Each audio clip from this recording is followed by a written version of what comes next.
if someone says they're a Christian, then I immediately suspect them not of believing fatuously that they have a saviour who's going to redeem them, bad enough, but of wanting to persuade me of it too, either by instating Christianity in the law or getting it tax breaks and faith-based subsidies and all this kind of thing. They can't leave me alone. Same with Islam. They want to proselytize for it. If, let's say, prevent stem cell research being done or something of that kind, or prevent people from getting hold of contraception.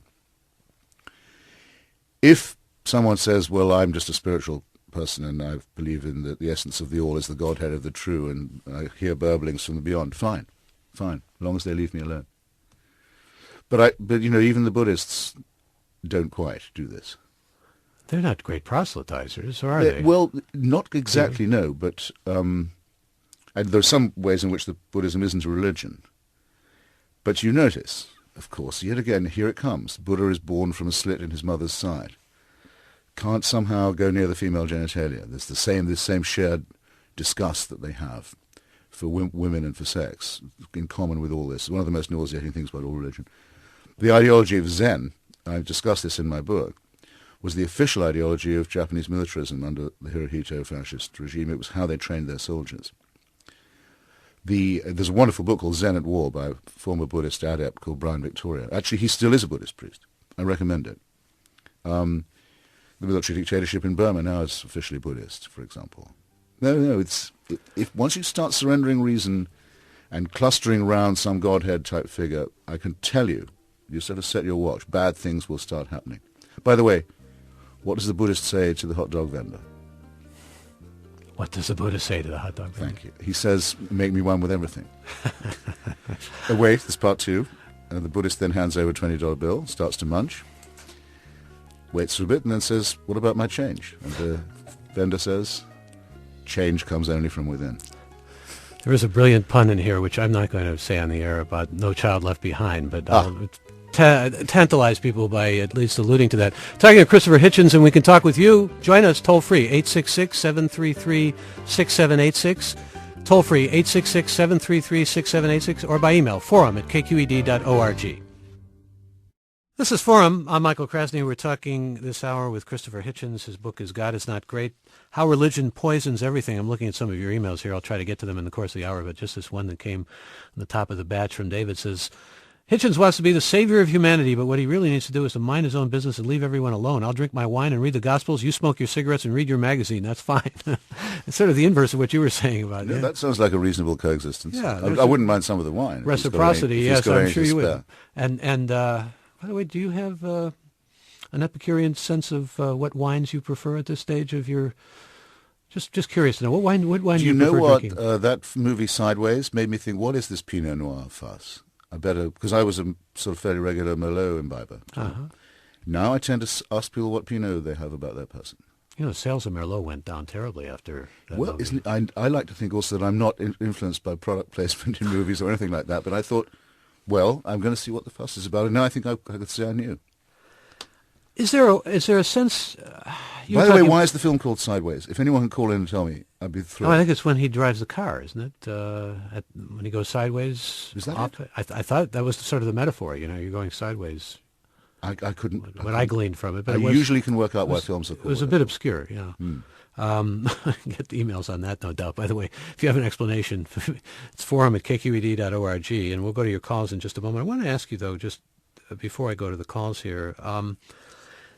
We were talking about Richard Dawkins, and although, like you, I'm an admirer of his, I think in some ways, and I've even said this to him, said, Richard, maybe some people might think you doth protest too much when it comes to religion, and also that he's found Darwin as a substitution in a kind of absolutist sense for what religion might have provided. And I was thinking, wondering just of sort of tossing the same question at you, what would you say to those who say you doth protest too much? It's maybe like you were talking about with the pig. There's some aversion here that's based on something else, perhaps, that maybe you want to deny. It's very Freudian type of thing. And have you substituted people like Orwell and Stephen Jay Gould and maybe Darwin and Nietzsche? And Thomas Jefferson and Thomas Paine, subject of my next book. Somebody wrote to me yesterday to say, did I ever remember saying in an interview about 10 years ago that no, I wouldn't write a book about atheism. And the reason I gave was there were already quite enough perfectly good texts making the case. I don't remember saying this actually, but I can imagine having done so.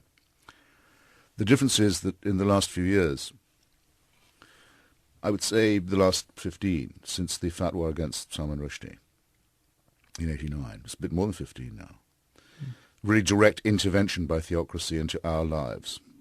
Ayatollah Khomeini offering money to kill a novelist in London, pretty frontal attack on what I think of as Enlightenment and First Amendment values. And then last year, the Danish cartoons, where, if you remember, campaigned to destroy and sabotage the Danish economy, to kill random Danes, to burn their embassies, because the Danish government refused to censor the press in Copenhagen on cartoons.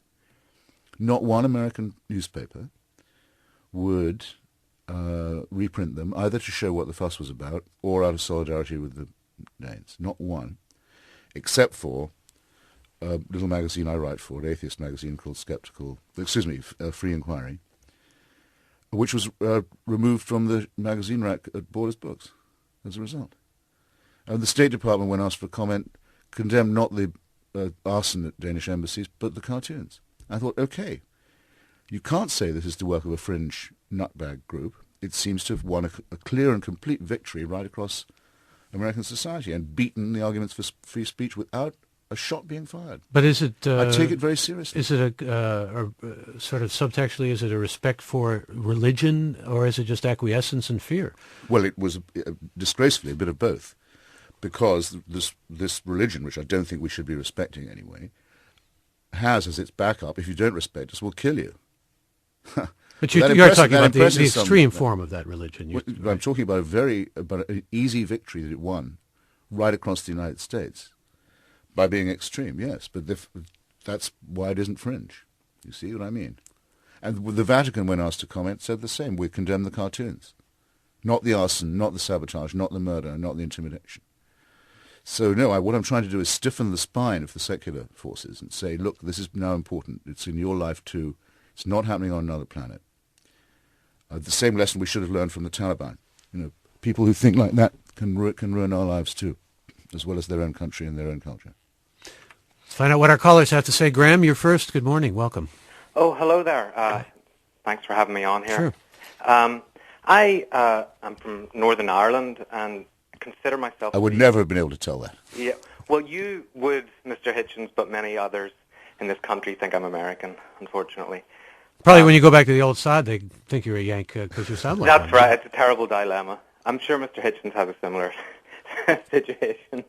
But I consider myself to be a secular humanist, and I've seen many of the things which religion, or things which are done in the name of religion, which are terrible.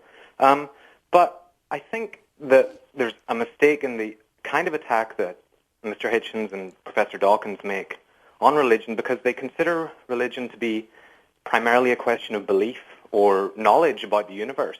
I mean, Professor Dawkins' work in particular seems to see religion as a direct rival to science, scientific explanation of how the universe is. But it seems to me that religion is much more than that, and it's also a way of being in the world. It's an attitude towards the world. It involves things like mystery, love, humility, solidarity. And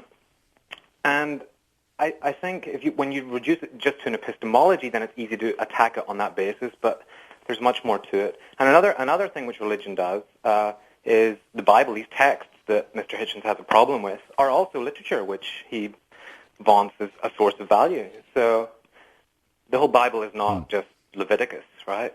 So no, you're quite right, and I accept that correction. In fact, in my book, I say that without the King James Version of the Bible and the Cranmer Prayer Book, in particular, my own knowledge of literature would be incomplete. Actually, anybody's would be, because if you don't know and to some extent esteem those books, Western literature. Yeah, you couldn't read Shakespeare. Of course, you couldn't read Milton more or less by Malcolm X thought King James wrote Shakespeare. I don't know if you knew that's in his autobiography. I know that. Theorizes that as opposed to Christopher Marlowe. But there are bits of the Book of Job, for example. Man is born to trouble as the sparks fly up. But once you've ever heard that, or read it, it's not going to leave your head ever till your last hour. So I think it's assimilable to what I say, that if you're interested in mystery, solidarity, the other things you were invoking, you can find them all